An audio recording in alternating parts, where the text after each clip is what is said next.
La leçon 1 est une leçon de base qui vous permettra de débuter avec Excel.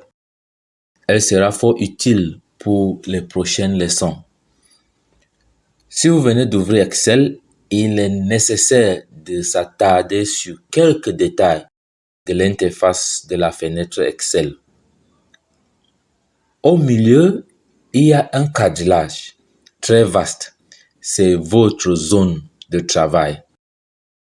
Tout en haut de la fenêtre, il y a ce que l'on appelle le ruban, duquel sont disponibles toutes les fonctionnalités du logiciel.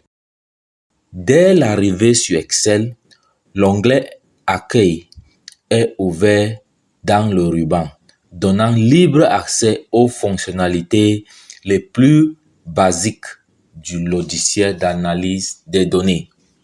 À gauche de cet onglet se trouve le menu Fichier, proposant un panel d'options diverses et variées sur les classeurs Excel ainsi que sur le logiciel lui-même. À droite se trouve un très large choix de fonctionnalités du logiciel de traitement de texte, accessible grâce à cette fameuse structure en anglais. Comme vous pouvez le voir, chaque onglet du ruban Office est lui-même divisé en plusieurs groupes.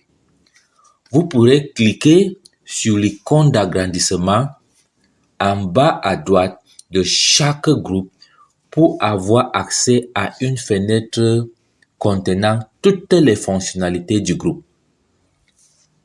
Plus haut encore se trouve la barre d'outils d'accès rapide, à partir de laquelle vous pouvez en fait ouvrir et enregistrer des fichiers et accéder à beaucoup de fonctions d'Excel. Entre votre zone de travail et le ruban se trouve un champ très important, la barre de formule.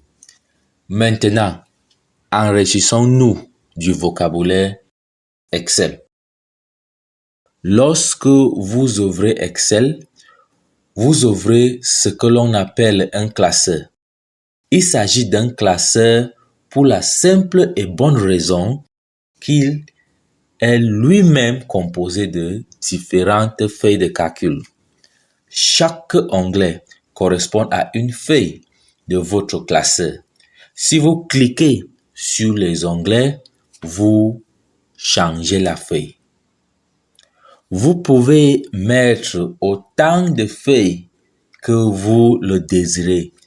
Chaque case de la zone de travail est appelée cellule.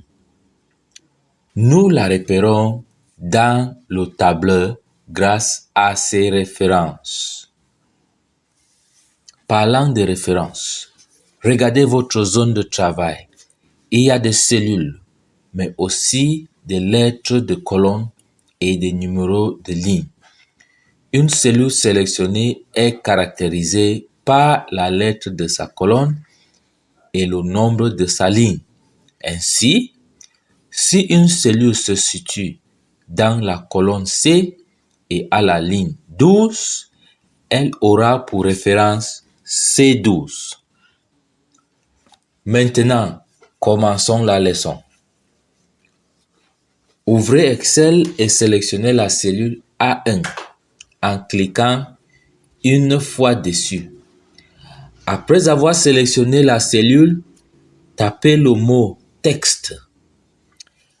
Appuyez ensuite sur Entrée. Sélectionnez à nouveau la cellule A1. Positionnez ensuite le pointeur de la souris au fond à droite de la cellule A1. Un plus apparaît. Faites maintenant un clic sans relâcher et descendez jusqu'à la ligne 12. Puis relâchez. Vous remarquerez que le texte a été copié dans chaque cellule. Replacez le pointeur en bas à droite. Cliquez sans relâcher et avancez jusqu'à la colonne C. Les cellules ont encore été copiées. Nous allons maintenant annuler tout ce qui a été fait jusqu'ici.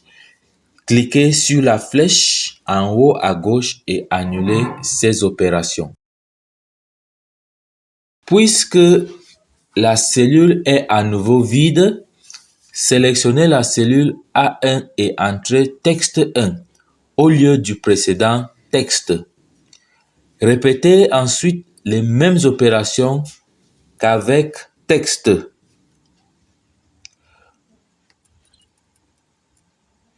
Vous devrez obtenir quelque chose ressemblant à ceci.